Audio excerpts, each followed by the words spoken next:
Hello everyone, my name is Prakash. You can see in my hand. I'm going to tell about this.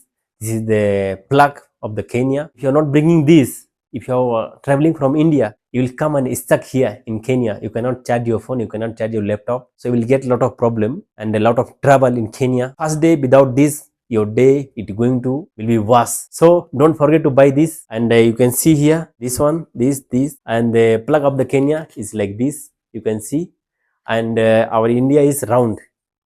You see here, our India plug is round, and in Kenya is like this, is the rectangular. So the whole Kenya using like this plug, and when you are bringing your phone charger, your laptop charger, it is round. So you cannot put anywhere, you cannot charge anywhere your phone. So don't forget to buy this. Don't forget to bring this with you. Even in the any country you are going to travel, first you check the charging point. First you check the socket type, how they are going to use the socket type, and I suggest you buy one universal socket. Even the Flipkart is available, the universal socket. You can go from description and buy from there. And don't forget to bring this, and don't forget to take this socket to go anywhere in the world. We'll meet the next video with new information, new life hacks. Thank you.